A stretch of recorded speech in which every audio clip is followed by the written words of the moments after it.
Week 15 and the Hellie Pod is once again brought to you by DraftKings Sportsbook. DraftKings Sportsbook is America's top-rated sportsbook app. And believe it or not, we are kicking off the 2020-2021 NBA basketball season. And we have a no-brainer for all customers, new and existing. If you haven't tried DraftKings Sportsbook yet, head to the App Store right now because you don't want to miss this. You are going to get a point spread of plus 75 on the team of your choice on opening night. All you have to do is bet. If your team doesn't lose by more than 75 points, you're going to double your money.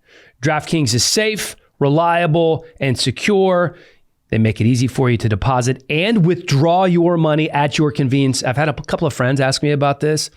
Dude, you put your money in, you take your money out. Super easy. Download the top-rated DraftKings Sportsbook app now. Use the promo code HelliePod when you sign up to get your plus 75 point spread on opening night for a shot to double your money. That's the code HelliePod, HELLIEPOD to DOUBLE, your money now. For a limited time, only at DraftKings Sportsbook, must be 21 or older. Tennessee only. See DraftKings.com/sportsbook for details. If you or someone you know has a gambling problem and wants help, call or text the Tennessee Red Line, 800-889-9789. And, as always, we are also brought to you by Vuori, VUORI.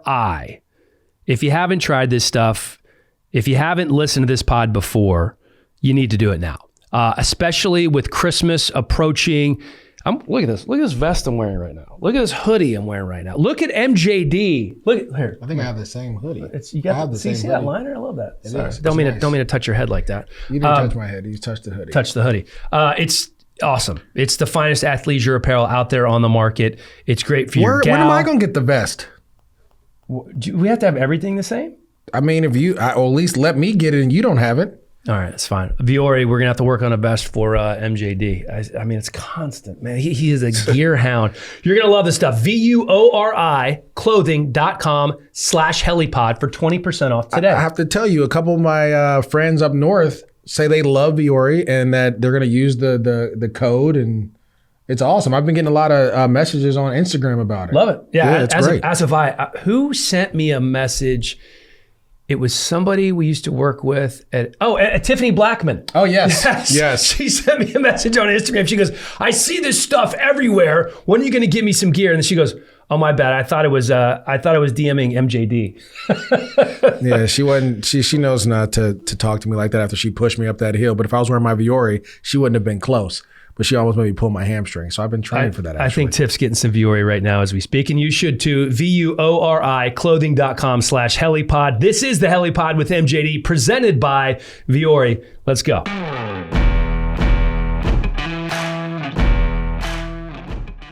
MJD, welcome, my friend. Yeah. Listen, this week 14 was crazy. It was nuts. And by the way, it wasn't any crazier on Sunday than it was on Monday. Oh, by the way, because I always forget to do this. Let me welcome Matthew Bubar, our crack researcher. He doesn't need to be welcomed in after what happened on Saturday. So let's just leave it at that. Okay, cool. That's all right. So USC, UCLA love. SC had no business winning, but they did. No business winning, but they won, and it's crazy. But I was so happy. It was, I'll say this. Because I know are we going to start talking? I mean, listen, our target markets don't give a shit about UCLA, but they need USC. to because there was some pro talent out there. I mean, SC has 2 or 3 receivers, quarterback. No. UCLA had a tight end, some defensive players out there playing well, but I thought it was a very entertaining game. To say the least. I was excited to watch. Oh, it was hell of a game. As was Monday night. The Monday night football game between the Ravens and the Browns was the game of the year, I think, so far. It was the best Monday night game since the Rams and Chiefs game back in 2018. Remember that one was supposed to be in Mexico City. They moved it to the Coliseum. That game combined for 105 points. This one, not quite as many, just 89, but 58 total first downs. Bubar told me earlier, the average number of first downs in his game is generally mid-40s. And I had 13 more than the mid-40s. So what I didn't like about it was the Ravens defense got hurt, got banged up. Why do you have to start with a negative? Because it's true. Like, if you expect to win in the playoffs, you have to play defense. You're not going to win in the playoffs scoring, X amount of points. If you look at the Kansas City Chiefs, when they played teams, let's say, for example, they played the Houston Texans. The Texans jumped up 24-0 on them. After that, the Houston Texans didn't score ever again, and they ran off how many ever points straight. You have to play defense in the playoffs. So no matter what, there was no defense being played. It was score for score, tick for tack, and that doesn't work. Your defense has to show up eventually. And so the Baltimore Ravens, I can't even say. Cleveland has to figure out what the hell is going on over there, like defensively, right? They just didn't show up. Now, they played some defensive games in some bad weather, and that's awesome, but they have to be more consistent on defense. And then Baltimore has to get healthy. I mean, they were losing guys left and right out there, corners, and you got your third and fourth string corner out there playing, and Baker Mayfield did what you're supposed to, which I was happy about to see him play well, but he was attacking the fourth corner out there, right, and getting down the field, which was smart, and attacking their linebackers or Kareem Hunt. But if you expect to win in the playoffs, and I know we're going to talk about all the scoring, you have to play defense. And the Baltimore Ravens know that. Last year, they got whooped by the Tennessee Titans because the Titans played defense and ran the ball at them. It was just an incredible story. I mean, a Willis Reed type moment with Lamar coming out of the locker room. Who's Willis Reed? Huh? Who's Willis Reed? Is he being serious? Yeah, I don't know who that is. He's one of the great New York Knicks of all time. He was. You don't know the story when he got hurt and then he came back and he was like limping out onto the court and everyone's like, "Oh my God, he's coming back!" And he limped back in. Knicks to victory. You guys got to remember, I'm from the West Coast. 1, 2. So am I. Only person I know about something like that is Paul Pierce. Well, didn't Lamar call Paul Pierce out on Twitter last night? Paul Pierce was trending on Twitter because Lamar's like, listen, this was not a Paul Pierce situation. The pride of Inglewood. Hey, but I mean, look, at the end of the day, that moment was crazy because Trace McSorley is after leading him down the field. He's playing well, and then boom, his knee goes out. Then it's like, who's going to play quarterback? What is going on? And someone must have called in the closer, the lefty. And here comes old Lamar jogging out there like, what is the movie where Vince Vaughn, what his name is, something Vaughn? Major League, and he comes out. Ricky Vaughn, yeah. He came out Wild like Ricky Thing. Vaughn, yeah, like Wild Thing. And bring in Vaughn. And the first play, 4th and 6 or 4th and 5 or whatever it was, goes down and throws a touchdown to a guy who had dropped a couple. He had dropped like 5 passes, right? Who had disappeared the last couple of games, to be honest. Yeah. Hollywood was nowhere to be found. That passing game was nowhere to be found. I mean, just to kind of talk about the whole game, I feel like Baltimore kind of found their identity against the Pittsburgh Steelers a couple weeks ago. With RG3 and Trace McSorley playing, they had to run the quarterback, and they kept that game close. Yeah, they lost that game, but they played well. They played really well, and they're like, with the JV team, essentially. Oh, we can win. We can win like this. And then the next week they play the Cowboys. They rushed for 294 yards. And then this week they rushed for over 200 again against the Browns. Now all of a sudden, this is a team that's starting to pick up steam, and down the stretch, their schedule's cake, right? We call it www.playoffs if you think about it, who they're playing. It's Jags, Giants, Bengals the next 3. The Ravens are 8-5 right now. They're in the 8th spot. They're going to finish the year 11-5, and they'll be in the playoffs. Well, I don't know. Well, they're behind Miami, who holds a tiebreaker over them because of a better conference record. But Miami plays New England, Las Vegas, and Buffalo. So if you're Buffalo, do you play your starters there, or do you use that as a bye week to get ready for the next thing? Because you probably at this point you'd have the division clinched. That's a really great question, and I hadn't thought about that. And would you rather play the Baltimore Ravens, or would you rather play the Miami Dolphins? You see what I'm saying? I'd rather play Miami. Exactly. So it's a lot that I know that Miami's been playing well. Yeah, like a lot of coaches are like, oh, we want to go out there to win. Listen, I've been on this. I remember in 2007, we knew we were playing the Pittsburgh Steelers in the wild card round. We had already knew we were locked in at the 5th spot. They were at the 4th spot, so we were good. So instead of us playing that week, we practiced the Houston, but we also practiced some of our Pittsburgh Steelers stuff just to have another. And none of the starters played, and I think we lost to Houston.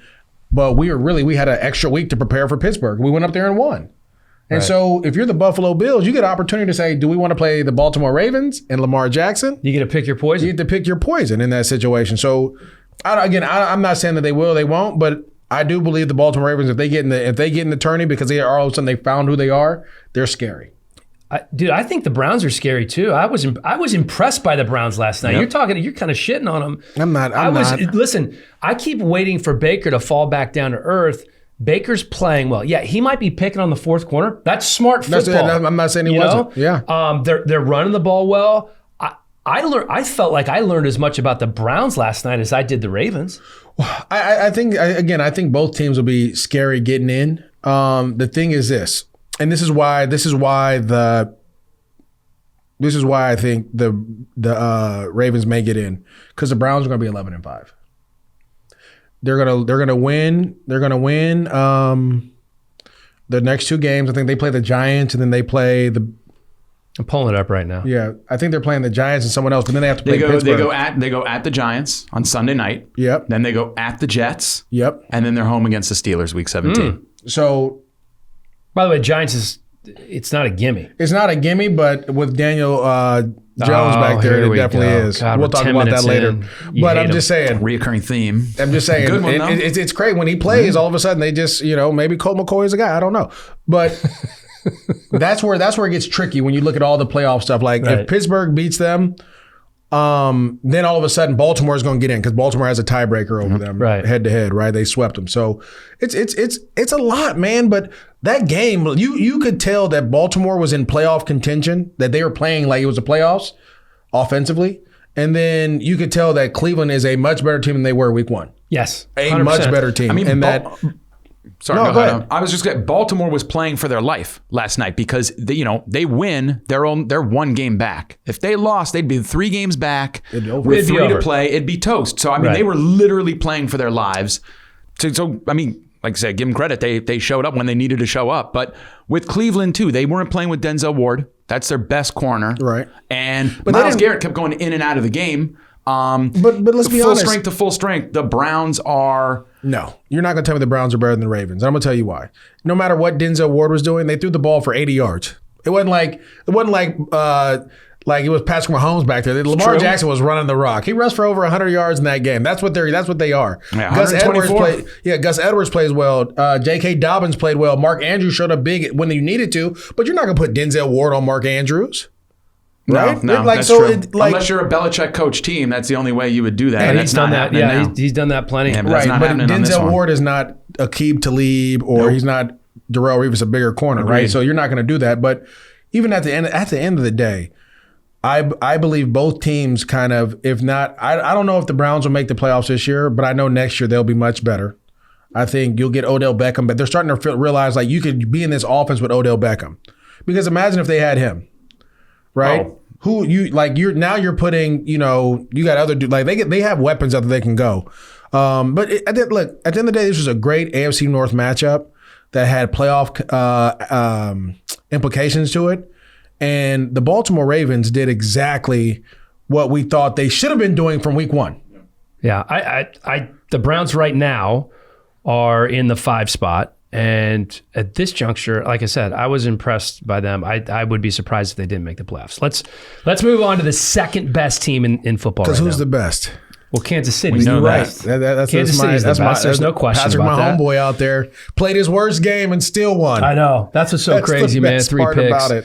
And against a very good football team, by the way, in Miami. All right, so this is my list. Packers are the top seed in the NFC. The Saints, let's see what happens against Kansas City this week. You have the Steelers, who have lost a couple in a row now. The Bills, who are just maybe one of the top 2 most complete teams in football. And I have the Rams on the bottom of this list with question mark, because I knew you would bring them up. No question. So who out of that list, did I leave somebody off? Who's the second best team in football, regardless of conference? So this is what I'll say. And you left the Seahawks out. I think they have an opportunity. Because I think they actually match up well with some of these other teams. When you talk about, you have to be able to match up with a team a certain way. Okay. All right. So let's say it's Kansas City. Let's say that's the number 1 team, and you need to match up with that team to win the Super Bowl, regardless of conference. The reason I would say the Rams, and then people go, "Oh, you're biased because I'm biased. I see them every week, but I know what they have as a team. You have a shutdown corner. You have a arguably the best defensive player, right, in football, in Aaron Donald, and you have a great defense. You match up well with everyone for the most part.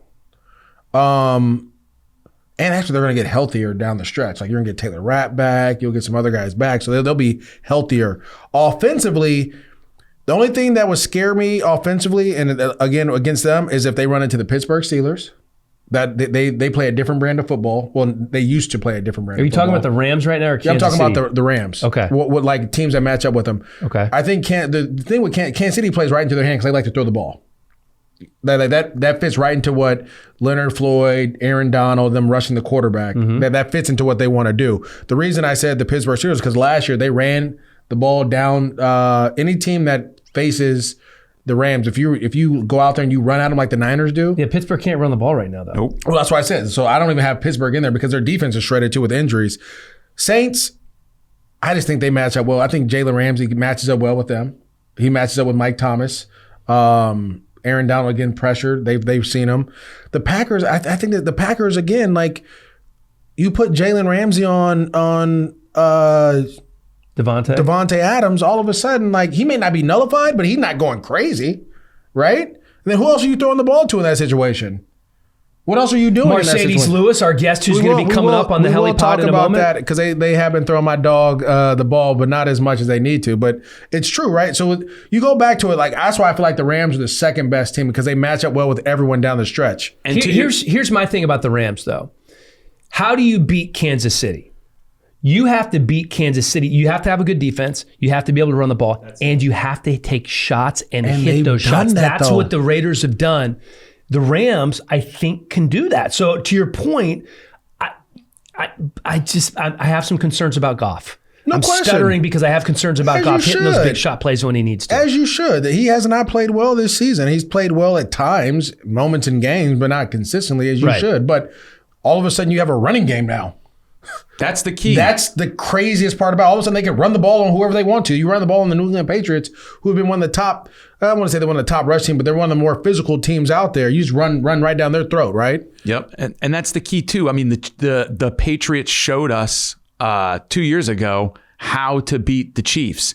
You got to have a good defense. You slow the game down and you run the ball down their throats. They were able to do that. And I like that in theory that you slow the game down, you run the ball. But we saw with the Raiders, you got to score points. You got to score points too, man, and you got to hit those shots. Absolutely. So I tell people this: if you look at the Chiefs, they've played. They're going to play the Saints this week, right? We're going to talk about that game later on. The Steelers don't have a chance. They can't score enough points, and their defense is shredded. Injuries, Bud Dupree, like hearing Mike Tomlin say that T.J. Watt doesn't need Bud Dupree, and then seeing what happened against the Buffalo Bills shows me that, Bud Dupree was much more to this defense than what you were leading on to be. And that he was they may want to think about either tagging him again or finding a way to re-sign him because he's needed in that situation. That means Big Ben may need to give some of that money back or someone else needs to give some money back, but you need Bud Dupree on the other side of TJ Watt or something like that. Don't talk about people giving money back. I'm just saying, if you want to win, if you're, I'm just being honest. If you're going to, offensively, you're playing check down football, which is fine. But defensively is how you're winning games. If you can't get consistent pressure on the quarterback, Josh Allen was sitting in the pocket at some points for like 8 seconds. Doing his taxes back there. Hey, Bubar, can you look up how many times he was sacked and pressured in that game? That's a great point. I don't know if he was sacked. I don't think he was sacked. For Josh, sure. All right, I love everything you said there. And by the way, the Rams were my last team on that list. And sometimes you say things that really make a lot of sense, MJD. Before I finish, though, the only reason that I would say the Packers right now is because the way Aaron's playing. Well, he's playing like I've never seen anyone play like that before. And my homeboy is playing well, but Aaron Rodgers is like he's really on his thing. He's been phenomenal. And I mean, listen, and their defense has been playing better. They're having some emerging guys, some young guys like Rashawn Gary and Darnell Savage. Jair Alexander. I'm happy Rashawn Gary's getting on the field too. Like, how do you draft this guy first round and he don't play for 2 years? How many years it's been? Jair Alexander's become one of the best corners in football. This is the other thing. Remember the tree that a lot of these coaches are coming under. Where was Matt LaFleur? Whose tree was he on? Well, the tree is really Mike Shanahan's tree. But it's the Sean McVay tree after that. He came off the Sean's the big, Kyle and Sean are the two big branches under the Mike Shanahan tree. And LaFleur is coming out of that too. So they all run the same stuff. Right. So this like you're playing yourself again. right? Yeah. I mean, they run a lot of 11 personnel stuff. They really don't come two backs, one tight end. They're more 11, 12 personnel. Same thing the Rams are doing. And so the one thing that the Packers will have if they can keep the NFC is that Jared Goff and the Rams do not play well in the cold. And if you got to go to Lambeau to play the Green Bay Packers, that's where you may have, some issues. That's where home field advantage is so important. It's less about, and don't get me wrong, like the fans do a hell of a job of making the environment crazy, but weather impacts it. If you're playing in Los Angeles in a dome, it's even playing field. You're going to get the best. But if you have to play up there in the weather and the cold, the snow, all that, it's going to be a problem. I can't wait for the playoffs. Travis Kelce has been off the chain good this year. Yeah. He had 8 catches for 136 yards and a touchdown. He is going to shatter George Kittle's single season record for a tight end in terms of yardage, which is 1,377 yards. Right now, Kelce has 1,250 yards. He's leading the NFL in receiving yards. Let's say he has, and this is conservative, right? There's 3 games left. Let's say he has 1,500 yards and he leads the NFL in receiving. Could we give him the Offensive Player of the Year award? Why wouldn't you? That doesn't make sense. Gotta give it to him, right? At age 31, he's playing like he's 26. He's 31 years old. At this point in the season, as a 31-year-old, he's having the best season a tight end has ever had in the history of the NFL and being a 31-year-old at this pace. And I'll say this. They don't ask him to do things that normal tight ends do. Nope. They don't ask him to run routes that normal receivers run. That's why he'll be able to play for a long. That's why they gave him that contract, because of how they're utilizing him. They utilize him as a big slot receiver. They don't really have him in there like fighting other defensive linemen. Like, he'll block every now and then, but it's not. And he's a solid blocker. Yeah, but it's not like block. but it's like we're not. That's not what you do. That's not what we're paying you for, right? And it's just. I just feel like when you talk about the Kansas City Chiefs after last year winning the Super Bowl, that they kind of they understood who they were at that point. Like, this is who we are, and we have a great quarterback. We have a great tight end, and we have a great receiver who is blazing fast. And we got a bunch of other complimentary guys around him. We want to run the ball more. We're going to go get 2 other running backs. We're going to take one in free agency after he gets cut by the Jets, and we're going to draft one in the first round. And you know what? They still can't run the ball to save their lives unless they're playing the Buffalo Bills. But everyone else, if you try to stop the run, guess what? Travis Kelce finds a way to get open and makes plays, and it just fits. He can play that for another 4 or 5 years, like that for another 4 or 5 years, because he's going to be more athletic than linebackers he's going against. He's going to be bigger than safeties that try to cover him, and he's the biggest mismatch on the field at all times. I'm looking at his contract numbers here. He signed a 4-year, $57 million deal in 2020. He's underpaid. I mean, he's such a weapon out there. It's unbelievable. And you're right, the way they've constructed that offense with Tyreek, with him, you have Sammy, you have McCoy, you have the 2 running backs. But this is the thing, though. You know why he took that deal? Because he wanted to win. He took less. They all took less money. Patrick Mahomes, that deal he got, they got him on a bargain. Well, of course they did. I mean, it sounds good on paper because it's the biggest contract in NFL history. 50 a year ain't enough for him. No. His worst game, can you pull up his stats? From last week? His worst game was last week that we can say we saw him play. His worst game, 3 interceptions, whatever it may have been, and the game was out of hand. Well, here's what happened. So he was 24 of 34 for 393 yards, 2 touchdowns, and the 3 interceptions, and he was sacked 3 times and against he took Miami. A 30-yard sack or something that crazy was a like that. Bad sack. But here's what we've seen from Patrick Mahomes, and I think you could say the same thing about the Super Bowl. We've seen Patrick Mahomes play a bad quarter, 2 bad quarters, even 3 bad quarters. I don't know that we've seen Mahomes play a bad game from start to finish. Literally, he played his best game was in the second and third quarter of this game. The fourth quarter went off the rails. The first quarter went off the rails.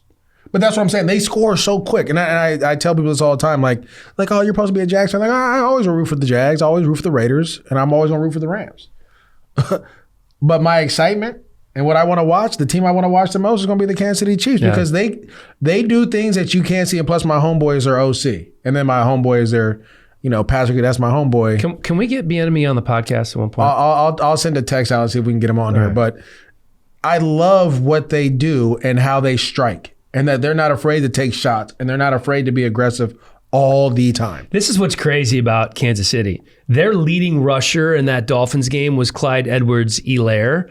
He had 16 carries for 32 yards. Yeah. 32 yards, their leading rusher.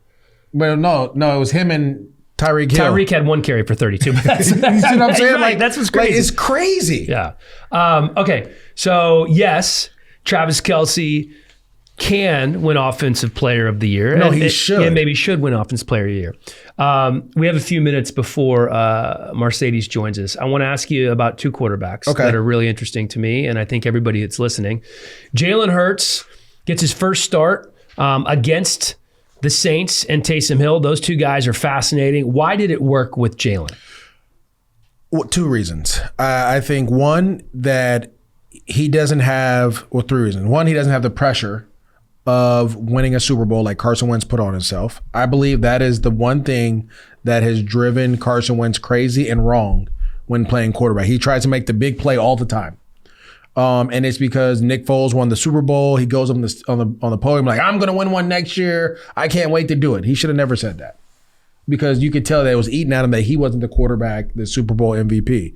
So his play showed that. Guys are running wide open, right? And he's, instead of him throwing the open seam route or the open this, he's throwing it down the field and the double, triple. Yeah, like, you shouldn't do that. So Jalen Hurts doesn't have that pressure on him. He doesn't feel that. So Dallas Goedert is running wide open right across the middle of the field. Guess what? It's a 4-yard route. I'm going to throw it to him and see if he can give me 10. Get you 10, right? He was taking what the defense was giving him. And that is how you play the quarterback position. Yes, shots will come around, but you can't force those. They have to come. You have to allow them to come to you. You can't try to make it happen. 2, that was 2. And then 3 was his athleticism. His athleticism, being able to run the ball for 100 yards as a quarterback, then having Miles Sanders open up your running game. Because now they're again, what we saw in the Baltimore-Cleveland game at the end, Cleveland was going after Lamar Jackson and not after Gus Edwards, and he was running touchdowns. The Saints were going after Jalen Hurts and not after Miles Sanders. He's rushing touchdowns. And that puts stress on a defense. So if you can do those things, you can play. And it is a different element. And, people will say, well, the Saints, they didn't get the practice. They didn't know what to expect. I don't want to hear that. Your defense, you're supposed to be able to adjust. After the first, you see how a team is going to attack you, you're supposed to be able to adjust. Jalen Hurts used his legs to convert first downs. He used his arm to throw first downs and touchdowns. He did both. He had that pretty back shoulder throw to Alshon. We haven't seen Alshon in 2 years. Nope. Yeah. All of a sudden, Alshon shows up. He's alive. Right? Like, he brought a different, and I think one of their players, he brought a different type of energy and leadership. It was Miles Sanders who said that about his confidence and him not getting rattled, and the confidence was something that essentially they needed to see as a team, and it resonated throughout that entire roster, and we saw what happened. I think Jalen Hurts was a better thrower of the football than Taysom Hill. And that's my biggest question mark about Taysom Hill is he's like a Jekyll and Hyde quarterback. He's so inconsistent. I'm rooting for Taysom Hill. I've referenced this a couple of times talking to Sean Payton during Taysom's rookie year when nobody really knew who he was outside of being at BYU for 108 years. And he's in love with him. And we talked to Cam Jordan about it last week. Saying, said the same thing. He said, that's the biggest love affair I've ever seen is Sean Payton and Taysom Hill. He's infatuated with the guy. I'm not sold yet. Do we know any more about Taysom Hill as a potential starting quarterback in the NFL now than we knew 4 weeks ago? Not at all. I just know they've been running what we call the single wing T with him. There's a lot of what he gives you what Josh Allen gives you in the red zone. Right? The Buffalo Bills, when they can't run a touchdown in the red zone, they just go to the quarterback run. Right. Third and 2 on the 2, quarterback run, we're going to get there. That's what Taysom Hill gives you. But throwing the ball, and that's why I was like, we've never seen him really throw. Like, he'll make a throw or two a game, but consistently have to drop back and read defenses and understand coverages and all those things he struggled with. And I just understand, why wouldn't you put Jameis in that situation? But it's neither here nor there for me. You've been winning with them, so it's been justifying the fact that you should keep playing them. You lost. Now you're about to play them against one of the most explosive teams in the history of the National Football League. Can he keep up with them? That's the question. Yeah, that's going to tell me everything we need to know, not only about the Saints right now without Drew Brees, but about Taysom Hill and his future in the NFL. Listen, he's been in the league now for 4 years, okay? He's 30 years old. And that's young for a quarterback. He could play another 10 years at quarterback, for sure. But he's not, Jalen Hurts is 22, 23 years old, right? So that's. But Jalen Hurts probably also played more quarterback than he has to. Think about it. I mean, he barely played in college. He played a little bit in high school. He didn't play any. He got hurt every year. So he didn't really get the experience. He had about 4 years as a starting quarterback at BYU. He just got hurt every year. But that's what I'm saying. So he really didn't have that playing experience. This is really his first time playing quarterback in like 6 years, 10 years. Jalen got to be at the helm of two very good programs in college football and succeeded at both of them. Exactly. I think Jalen is just so battle tested from a mental standpoint. Definitely. No question. To go through what he went through at Alabama, getting benched for Tua, seeing Tua come in, win a national championship. He stayed another year, got a little run, and then goes to Oklahoma. And almost wins the Heisman. Yeah, and it couldn't have worked out any better for him, at Oklahoma, short of winning a national championship. He's a remarkable young man. But again, those are things that we don't ever talk about the quarterback position, how you have to have mental toughness, right? And I don't want to like jump on Wentz about it, but we're seeing that he doesn't have that.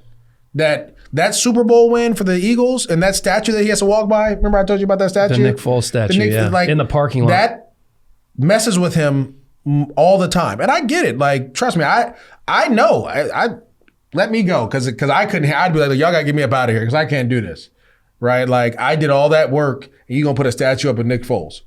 You see what I'm saying? Super Bowl MVP, man. Yeah, but he didn't get us to that point. No. By the way, just to touch on how good Jalen was. So Jalen Hurts actually joined Lamar Jackson as the only players since at least 1950 to have 100+ rushing yards in their first career quarterback start. That's a hell of a stat. And a passing touchdown. You missed the important part. That's the key. That's that stat is the passing touchdown and 100. But so all these. And no disrespect to our colleague at NFL Network, Kurt Warner, but the old stand in the pocket quarterback, you're going to the wayside. They don't want them anymore. Nope. Because defense is now, you have to be the college game has changed the way the game is being played in the pros. You need to have an athletic quarterback and you need to have athletes on defense to be able to chase them around. If you don't have that, it's over. So I think we've seen this coming for a long time. I don't know why I hadn't watched it yet, but I was watching with my son. He loves to just watch 30 for 30s or Football Lives. Right. And we started watching the Michael Vick one. And so the Mike Vick story, it's almost 4 hours long. It's like 3.5 hours. It's 2 parts on ESPN. Check it out, man. We lived that story. Right? I am a huge Michael Vick fan. He made it cool to play quarterback in the ghetto. Yep. It was, man. It's an incredible story. But even back then, that's when everybody started talking about that position changing, and in the NFL, he was a unicorn, man. They didn't want Vic out there like that.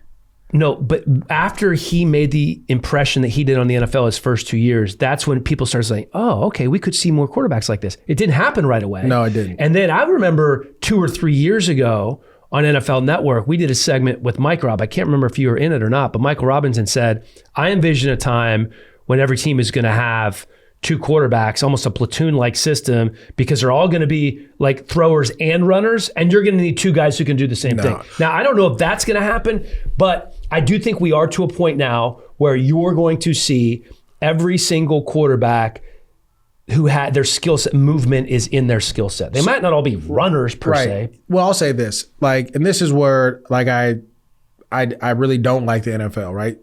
Steve Young won how many Super Bowls with the 49ers in the 90s? What, 3? 2 or 3? He didn't win 2 or 3. Yeah, he did. Joe Montana won a couple of the Niners have 6 or 5. Yeah, I think Young maybe won 2. Maybe won 2. He definitely didn't win 3. Let's look that up, Ubar, while you're talking. Okay, go ahead. But even that, he was a runner. Yeah, for sure. He was one of the first guys to take off and go, and he's winning Super Bowls with it. And he was winning them with his legs. The run, the Burger King commercial where they have the guy, it's Steve Young, but it's the they got the Burger King guy running. He's beating teams like that in the playoffs, right? And they're winning Super Bowls where you would think like in the league, like, you know what? I may want to try to get me a guy like this. No, league stay with drop back quarterbacks. You got to win, which I still believe you got to throw from the pocket. You have to be able to throw. Well, you have to be able to do both. You have to be consistently throw from the pocket to win, because teams are going to do what they do into Kyler Murray now. Right. Just rush up the field and not let you get out of the pocket. Well, and that's the question about Lamar long term, right? Like, is he going to get to the point where he can consistently win from the pocket? But this is what I tell people. Lamar is a different runner than Kyler Murray. Lamar is a different quarterback than any quarterback we've ever seen, because he's built like a runner. His body, the way he works out is like a runner, but he can throw the football. So he can take some hits, but he doesn't take a lot of hits. And he's so fast, right? Yep. That he's not afraid to run up the middle of he's so big and strong and fast. He's not afraid to run up the middle of the pocket and then take off, where Kyler is not as big. He's not as, so he's not going to run up in the middle where all those D tackles are. Right. He's going to try to escape on the outside. So I think it'll take Lamar, it may take him a little bit longer to be that better passer, where Kyler shouldn't be as long. But I still believe at the end of the day, like, you have to throw the ball consistently from the pocket. But if you have a guy that can take off and run, like i.e. a Deshaun Watson, right? Or a shout out to my OG Aaron Rodgers, it puts a stress on the defense. 100%. Because all of a sudden, you don't think Aaron Rodgers is going to take off and run, because he's going to just destroy from the pocket, and then he's athletic enough to get out and rush for a touchdown against Detroit. Well, I'll give you one. And he's not a runner, but he can move a little bit. Last night in the Browns-Ravens game, there was the Ravens had everybody covered up in the secondary, and Baker saw it, and there was some room, and he ran in for the touchdown. And he's athletic. I had the Ravens in that game. Like, damn, man, you let Baker run in for the touchdown? Come on, he's athletic enough. He's athletic enough. No, he's athletic. He's more athletic than we give him because of the way he looks. But he's athletic, and I think he's a guy that, that's what you're looking for. At least him, right? You need a guy that's at least athletic enough as he is to go. Right, Daniel Jones for the Giants. Even though I talk about how bad he is throwing the ball, he's athletic. He's athletic for sure. He can run like no one's business. Josh Allen and Carson Wentz. Those are the type guys. I think you're not going to see the Big Bens anymore. Though they're going to be gone. You're not going to see even Russell Wilson is the one I believe that started all this. To be honest with you, Russell Wilson's ability to scramble, keep plays alive, and throw down the field. Even though now he throws it well from the pocket, but they were winning Super Bowls because he could keep a play alive, and they had a great defense. Russell Wilson is the one who made it possible for somebody to look at Kyler Murray and say, we can draft him number 1 overall. Right. Yep. I mean, he's the godfather. Speaking of godfathers, Marcedes Lewis, 15 years in the NFL. My dog. Played with MJD at UCLA, having a great run with the Green Bay Packers right now at tight end. Going to be joining us on the Hellie Pod coming up right after this break. Time for a quick timeout to tell you about a few of our sponsors. And we start with Greens Plus, a health food leader since 1989, known for creating the first ever blended green superfood powder and the first company to infuse that green superfood into a bar. The bars, powders, taste great. The most effective way to improve your immunity, detox your body, boost your energy, and get that nutritional insurance that your body deserves. All organic, gluten-free, available at Whole Foods, Amazon, or greensplus.com. I recommend going to greensplus.com because you get 20% off if you use the promo code Hellie. You like smoothies? Throw some wild berry superfood powder in there. Greens Plus. At Vaco, the motto is we invest in your career, so you are here for the duration of ours. Vaco, a premier talent and solutions firm that provides boutique-level service with global reach in the areas of consulting, consultative project resources, executive search, permanent placement, and strategic staffing. You need somebody to fill that C-suite position, Vaco has you covered. Their areas of expertise all across the board, folks. Accounting, finance, tech, healthcare IT, ops, administration, or international managed services. They were founded in 2002. One of the founding partners, my good buddy Brian Waller, a University of Tennessee alum. He did not like how things went this past weekend against Georgia, I can tell you that much. But Vaco's still growing. They serve over 40 markets across the globe, 1,000 employees, 5,000 consultants, and $750 million in revenue. At Vaco, they're doing it right. Check them out, vaco.com. That's VACO.com for more info on how they can connect people to their dream jobs and help leading companies find talent to grow their business.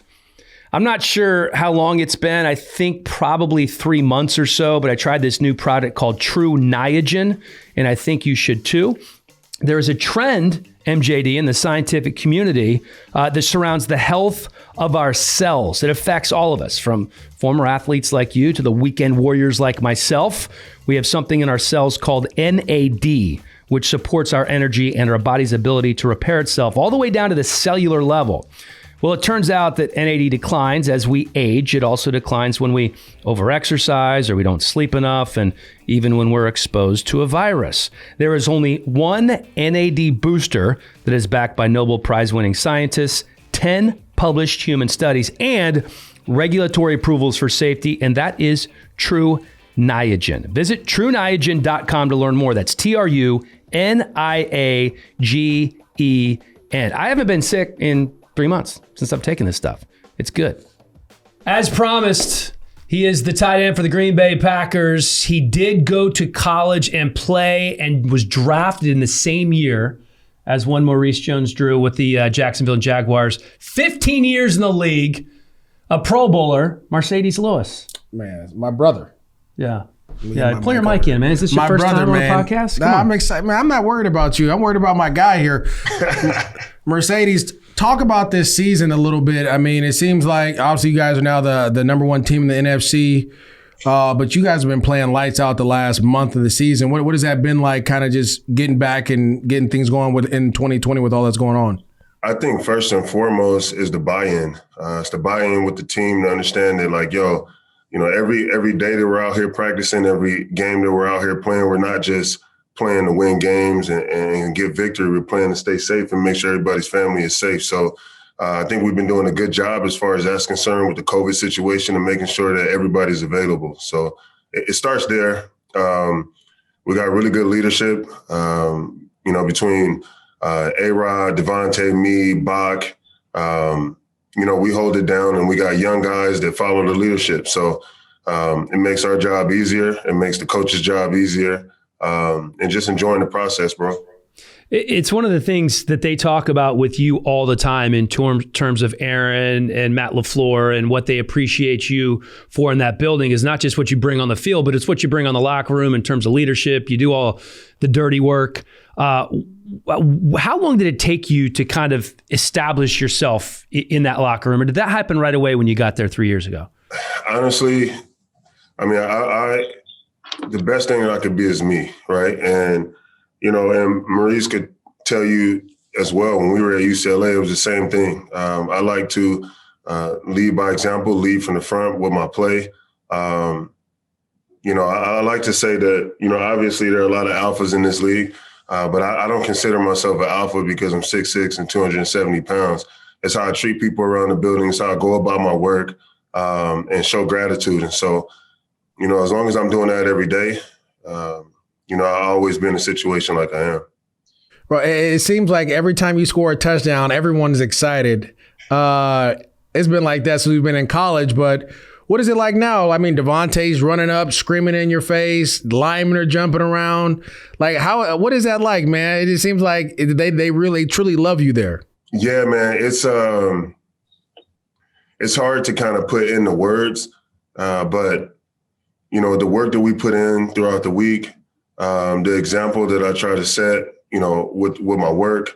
And you know how it is when I'm in there in the trenches, and then when I, you know, get a touchdown, it's like this big old thing. For some reason, like, yo, I've been scoring touchdowns all my life. You know what I mean? Like, right. Exactly. You know what I'm saying? But it's definitely a blessing, and I don't take it for granted. Obviously, you know, as my career continues to get longer in the tooth, it's small moments like this that you cherish the most, you know, and to be able to do it with future Hall of Famers on this team is just amazing, bro. I gotta throw this nugget in. I know you're getting ready for another question, but right. I don't know how many people know this. You became the 7th tight end in NFL history with 400 or more catches and 200 or more games played. The other guys on that list, Tony Gonzalez, Jason Witten, Antonio Gates, Shannon Sharp, Ben Watson, Jackie Smith. I mean, that's elite. That's elite. Did you know before the season that you were creeping up on these type of numbers? Nah, man. And honestly, it's like one of those things, like, so I've been training mixed martial arts for like 8 years. And I remember when I first started training, you know, whenever I would throw a good combination when we would spar or throw a good punch, I would gloat in it, you know, and they'd be like, yo, don't ever watch your work. You know what I mean? Whenever you're in the box, you're always striking. And whenever you back up, then you can kind of rest. But whenever you're in the box, you got to be striking. Don't watch your work. And so, you know, I say that to say, you know, I've been playing this game for so long. And, you know, when you're in it and your ears are pinned back and you're just all about the work, the days can get monotonous and it's just a schedule and it's a routine. You don't really think about it like that, but you just always want to be accountable. And you know, when they told me that, I was like, what? That's pretty dope. You know, you dream of stuff like that. So it's pretty good. Well, you were talking about in the trenches. I have to go back a couple weeks ago when you guys played the Chicago Bears and you were blocking Khalil Mack. And it seemed like you guys got a little tussle. You got tight in there and you threw him down. What was said? Because I was just bring me in let me be the earpiece in your helmet. What was stated between you two? Because you guys got a little nose to nose there. And I know both you guys actually, but it was exciting to see you guys go at it. Yeah, well, first and foremost, the utmost respect for him. I think he's a beast and definitely one of those players that, you know, continue to make me better. And he's the reason why I still play this game. You know, we've been battling all night, you know, and it's one of those things. And you know how I am about my work. And, you know, it's either me or you and it's not going to be me. You know what I mean? And so it got to the point towards the end of the game, you know, he was frustrated with my technique and what I was doing. He put his hands in my face mask. And then after that, I just kind of, you know, did my thing. And he got up and stood in my face. He was like, it's like that, 89? It's like that? I'm like, bro, don't put your hand in my face mask and it won't be like that. He was like, I'm going off of you. I'm going off of you. I was like, well, you know I'm not about the dirty stuff. I'm going to play with my technique, and that's just the way it is. And then after that, we dapped up after the game. And, you know, this game, man, it's not only made me a better football player, but a better person in general. You know how much it teaches you about just life, respect, being humble, and just handling your business like a man. So that was just one of them situations, bro. What's the biggest difference in your quarterback from last year, the first year with Matt LaFleur, to this year? I just think that as a whole, LaFleur and A-Rod are on the same page.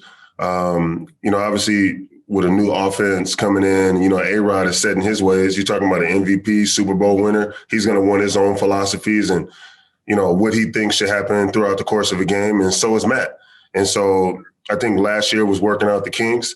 This year, A-Rod has more reign on what we do. And, you know, he's able to go to the line and do his thing. So we have our own offense, right, which Matt LaFleur wants us to do. And then you got A-Rod's offense, and then they mesh it. So depending on the situation, A-Rod is always going to try to get you in the right situation. If you got post safety, or if you got cover 2 or cover 4, whatever it is, A-Rod is going to get you in the right situation, you know, to be successful. So, you know, I think that's one of the reasons why we've been able to stay on that field, possess the ball. I think I saw some craziest stat where A-Rod has 39 touchdowns and we only have 38 punts.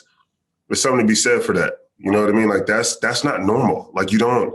That's ridiculous. That's possessing the ball. That's scoring. That's, you know, I've never been a part of an offense like that, or with the quarterback that does it the way he does it, man. He's just smooth, man. Well, I think it says as much about Matt LaFleur, a guy that I've known for a long time, as it does A-Rod, that he's willing to let Aaron do what Aaron does. How much of it out there during the course of a game, what percentage of it is Aaron Rodgers doing Aaron Rodgers offense, and what percentage of it is LaFleur sending the plays in?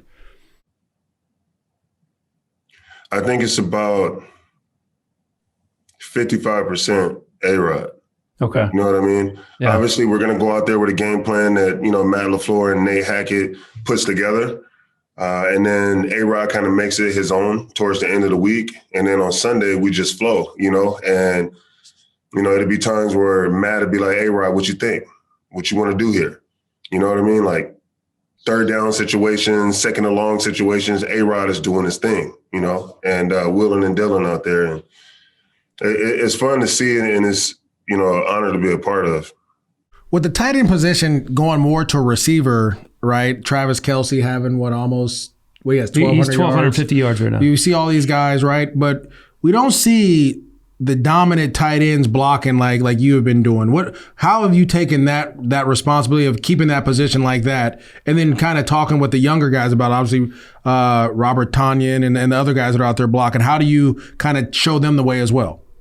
Well, obviously Kelce is a monster too. You know what I mean? He does his thing. They do a great job of scheming for him and what he does in zone coverages and all of that stuff. We all know that, right? And, for me, I had, my opportunity in Jacksonville where I was able to do some of those things where they schemed for me. But in the same token, on the flip side, I was blocking my butt off. You know what I mean? And so, as I continue to sustain this career that I'm having, being in Jacksonville where it was predominantly a run game, play action, and then we'll take our shots when we needed them, it's taught me how to block like that. And it's built the gristle on my bones to be able to sustain that way, right? And so, we got Tonyan in there where, he's more of a pass-catching kind of guy, but, a willing blocker. And now he's learning the technique. And you know how it is when you got the younger guys that want to learn, you're going to give them the game, right?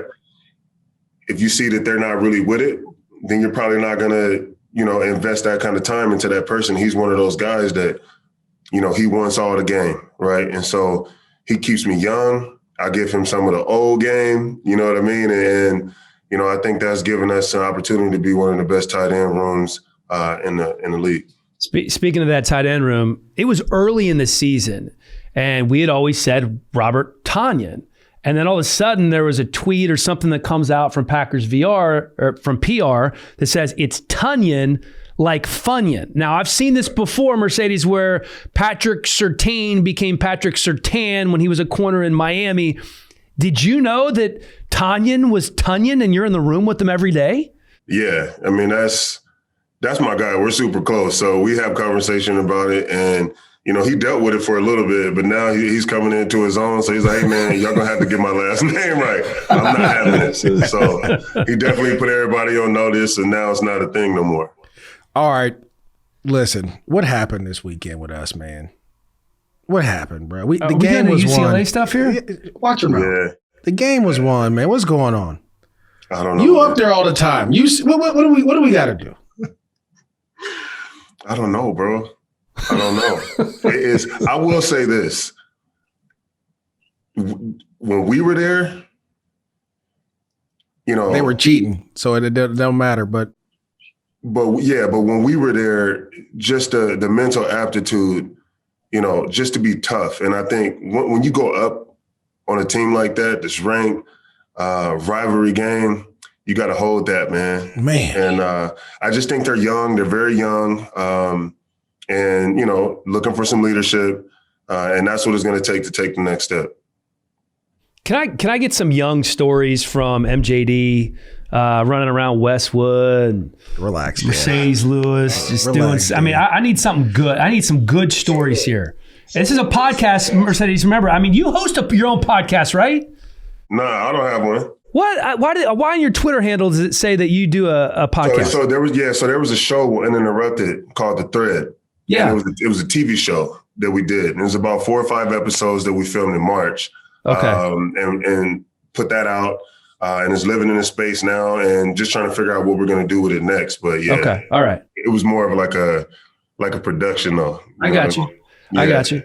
So give me a little movie script here for MJD, like real life, like biopic. So one crazy story was this one. Everybody knew what they were dealing with when it came to Maurice, right? So there was a guy, I think his name was like Wendell Mathis, and he was wearing 21.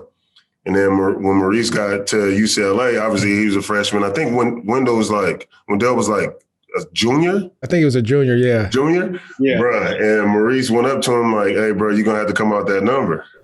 And just like that. And obviously there was some pushback. They wrestled a little bit in the locker room. And mind you, Wendell was probably like 6'1", maybe like 200 pounds. Maurice came in there, dipped him, put him in his locker. And then after that was it. Everybody was on notice.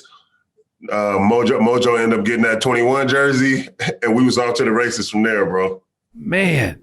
And did you play against Maurice in high school when you were at Long Beach Poly? Yeah. So my senior year, we played against De La Salle, and they beat us. Was it 29-13 or something like that? Yeah, it was like, this is the reason I went to UCLA, because we played against each other, but he was the coolest one out of all of them, right? The other, like, he didn't talk trash. He didn't really say nothing.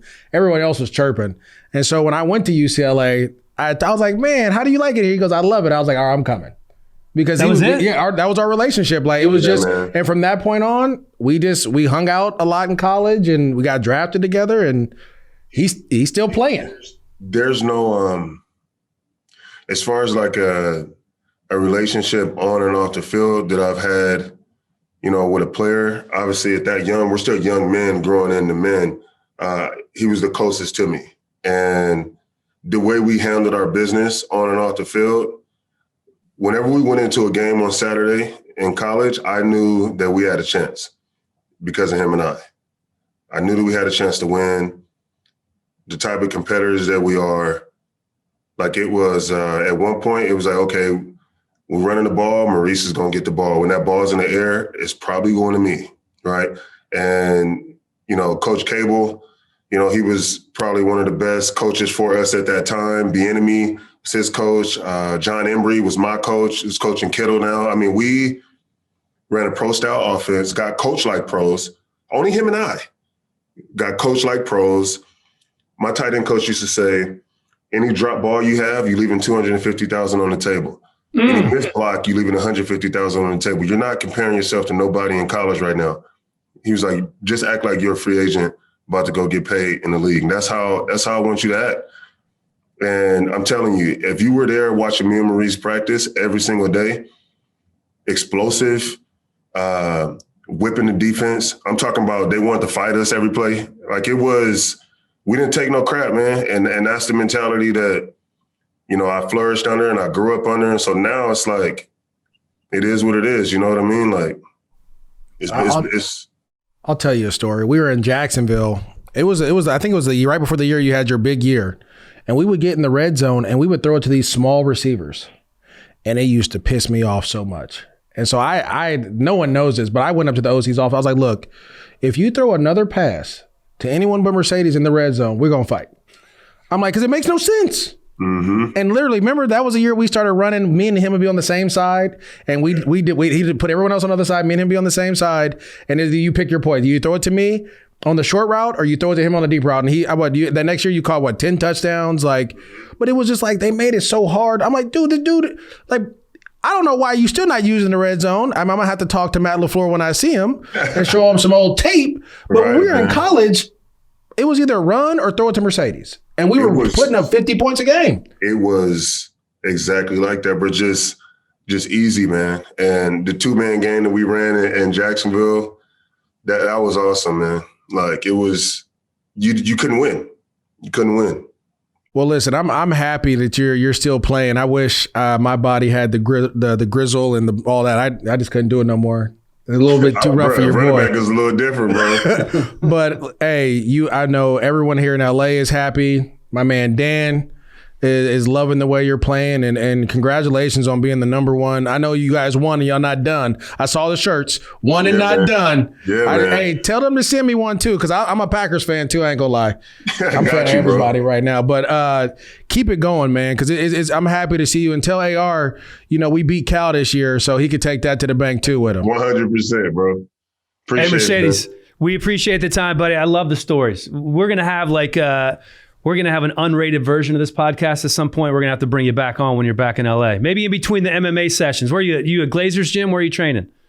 So I started out there, and now I have my own trainer with John Lewis. And I don't know if you're familiar with John Lewis, but, trained Chuck Liddell, Randy Couture, been around for a long time.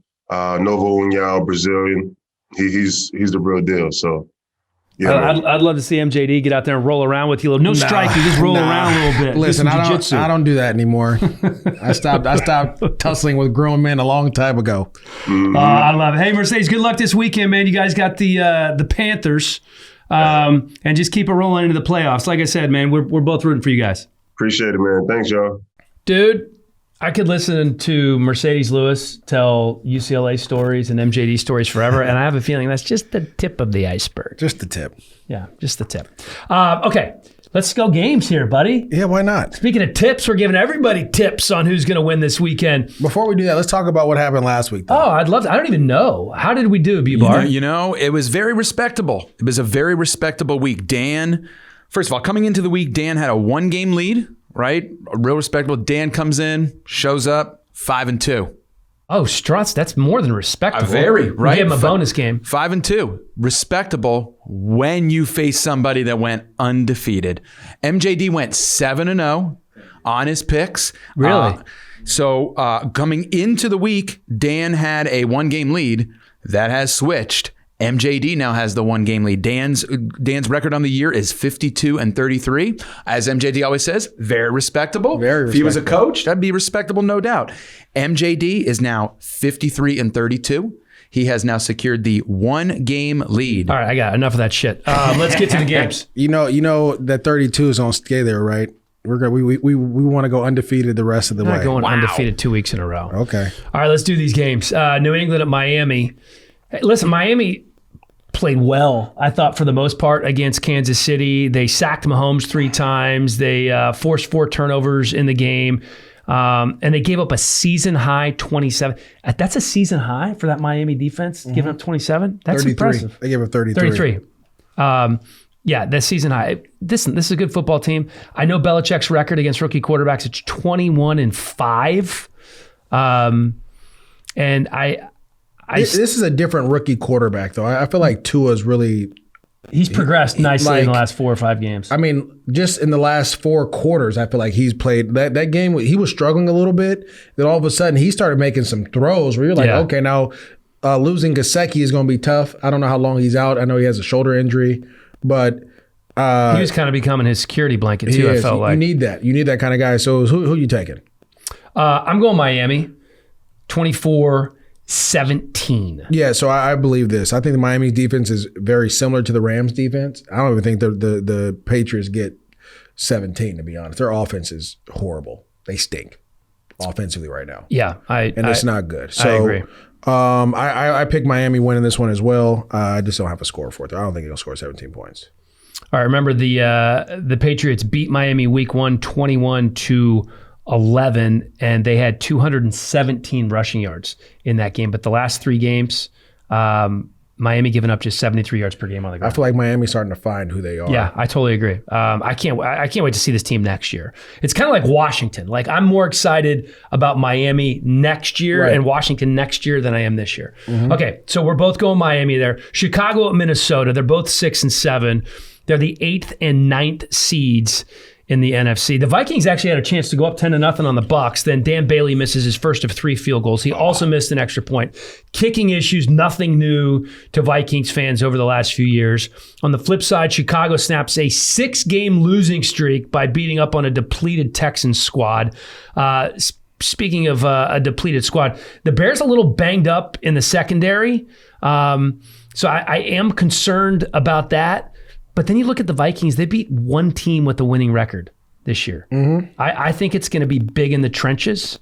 I think there's going to be pressure on Cousins, and that could be the difference.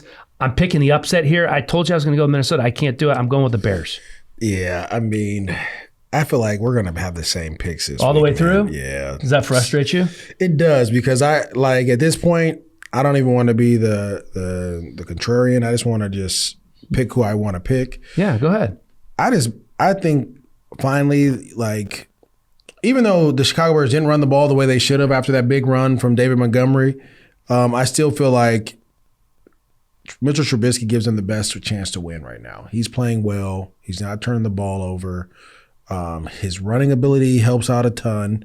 And Minnesota's banged up, and their defense gives up a lot. So I have Chicago winning this one as well. I think Khalil Mack is starting to hit his stride again. Mm-hmm. He's kind of getting that mode. He had a safety, sack safety, had a forced fumble. Like, he's starting to play ball. Ever since he started getting into it with Marcedes a little bit. He got a little, the juices are flowing. Yeah, I think he's good to go. So I'm going to go with the Bears as well. Yeah, the offensive line for Minnesota gave up 6 sacks against Tampa. I think that's going to be a big part of it. 20-14, I'm picking Chicago. Seattle at Washington. My Washington football team, sexy pick here. Alex Smith dealing with a calf injury. If he can't go, Dwayne Haskins starts. That's going to be trouble. But I think it looks like Alex Smith is trending in the right direction as of this point. As good as the defense has been for Washington, we've seen what Russell can do to buy time. He's not Big Ben. Okay, this is a very obviously different situation. And here's what else I'm looking at here. The Seattle defense, which has been the Achilles heel for the first half of the season, now allowing 14.5 points per game over the last 4. Yeah, they're starting to find their mojo. Nobody. They played the Giants and the Jets. Stop it. Don't take a dump on my Nuggets. Stop it. I mean, you can make numbers make anything sound good. What do you mean? They're playing. Are they not playing better? Tell me who they play. Are they not playing better? 4? I don't know. I can't tell you. They haven't played anybody. All right, let's look this up. They gave up a ton to the Rams.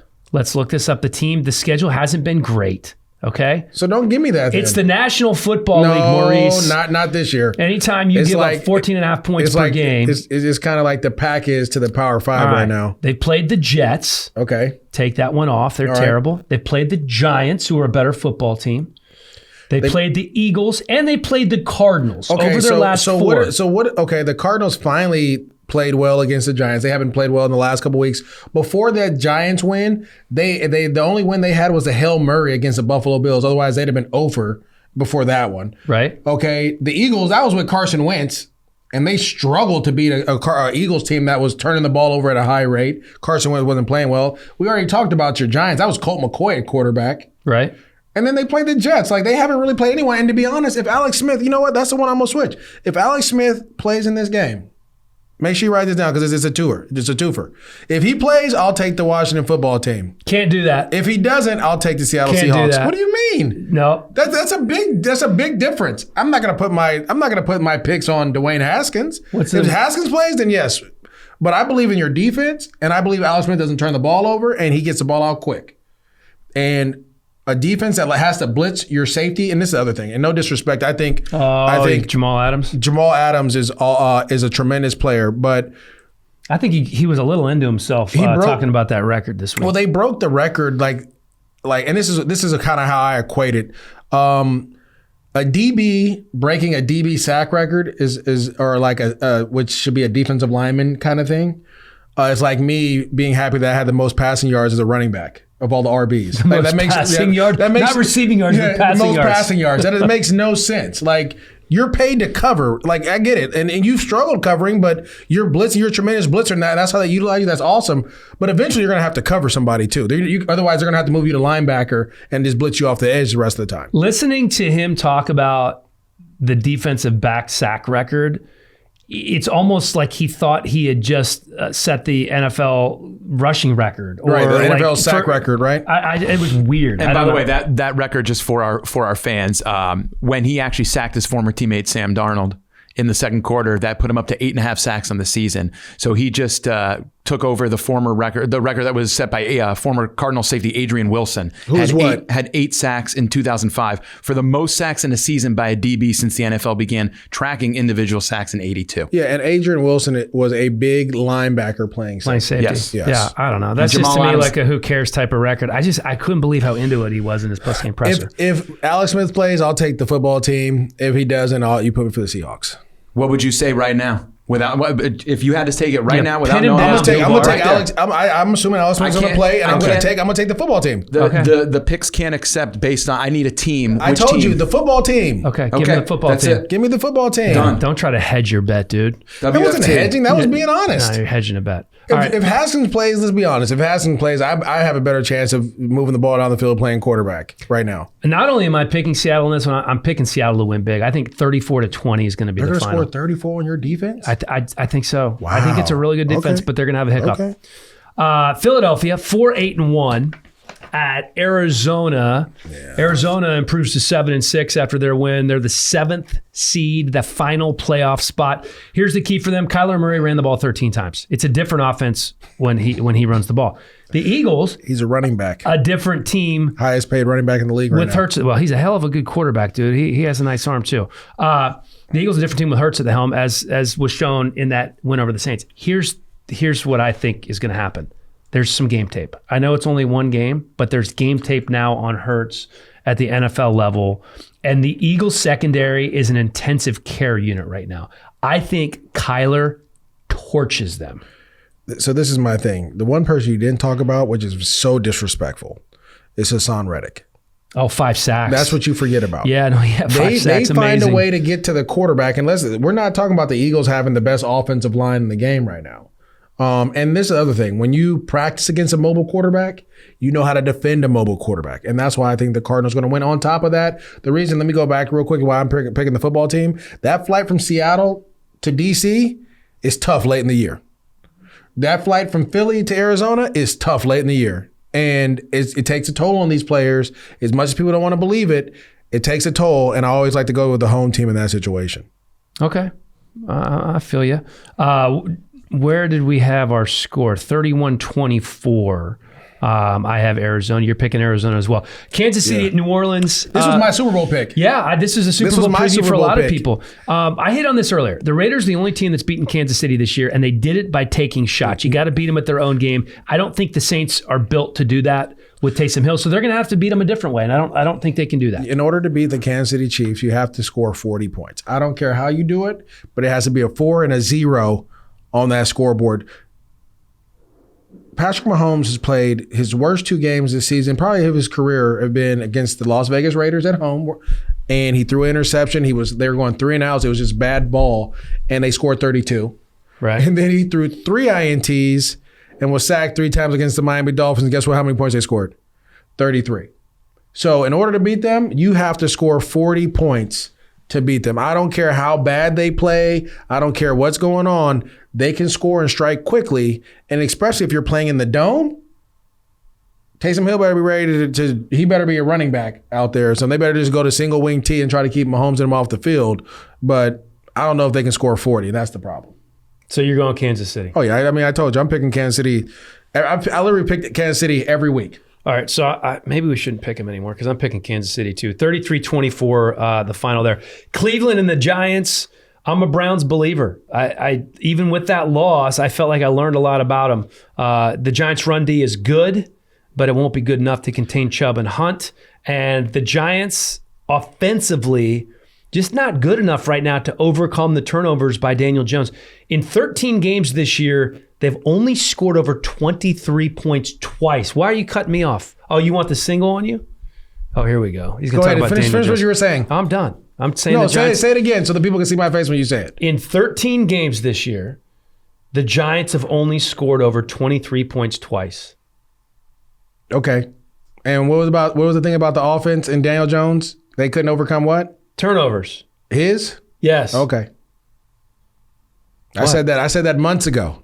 Yeah, I know. I'm saying it now. Yeah, exactly. I'm reiterating what you said months ago. So you're taking the Giants? No, I'm taking the Browns.